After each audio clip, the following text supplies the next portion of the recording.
I always wanted to be a perfect mom from the very beginning. So when I was a little kid, I just knew, even though I didn't like babysitting for other people's kids because they were so bad, I just knew that my kids were going to be perfect. So I just prayed my whole life long that I would be able to get married and have 1,000,000 kids. So I did, and it happened. So we had our first baby, and I just tried to do everything perfectly before I even had the baby. I ended up making friends with 5 different ladies that were La Leche League leaders. So I had an incredibly humongous dose of La Leche League, where pacifiers are evil, bottles are from the dark side, and you just nurse your baby all day long. But I thought, this sounds amazing. These moms are perfect, and their babies are so happy. And my sisters, of course, didn't want anything to do with me when I was younger because I was so obnoxious. So I had to find substitute surrogate sisters. And I found this one that was just so amazing, and I followed her around like a little lost puppy. I go over to her house at least every weekend. I just sit there and watch and just be amazed at what kind of amazing mom she was. She knew how to cook. I mean, when I grew up, I was the baby in the family. There was really nobody left to cook for, so all I knew how to make was Pop-Tarts and matzah and eggs, because I had Jewish friends, so they were really into matzah, and I knew how to make matzah and eggs.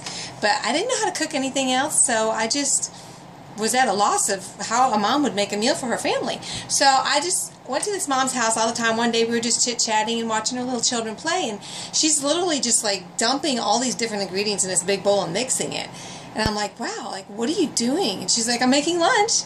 And I'm like, what does it look like? I'm like, well, yeah, but I see that, but there's like no recipe book. Aren't you going to use a recipe book? And she's like, I don't need a recipe book. I just dump and stir. And she made this most amazing tuna salad. I'll never forget. It had all these ingredients. Oh my gosh. So she taught me how to cook. It was just so amazing. And so I had my baby, and I nursed her all the time. I nursed her so much, in fact, that my surrogate sister said, you know, it's okay to just like, sometimes you could just like make faces at your baby and jiggle her around a little bit.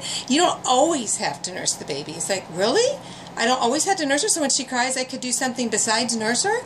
She's like, yeah, I mean, it's okay. It's all right, you know. So I'm like, okay, all right, I get that. That's good. That's cool. So I learned from a very young age that if you ever see a mom bottle feeding her baby, you need to guard your eyes.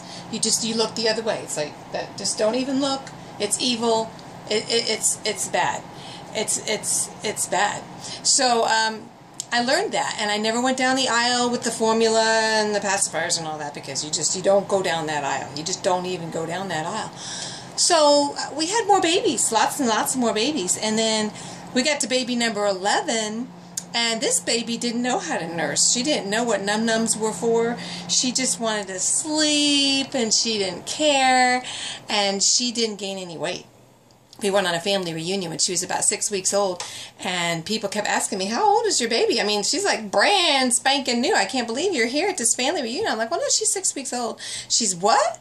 Oh my gosh, does she ever wake up? I mean, I haven't seen her eyes open since you got here.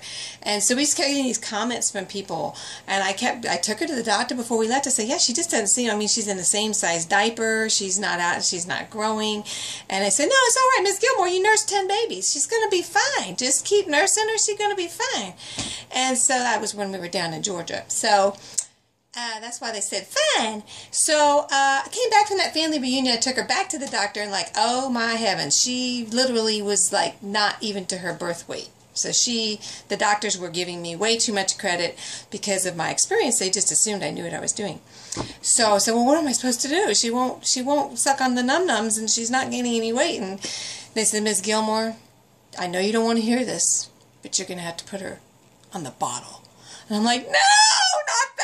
Anything but that, please. So I just was so unbelievably horrified. So I started calling my worldly friends that bottle fed their babies.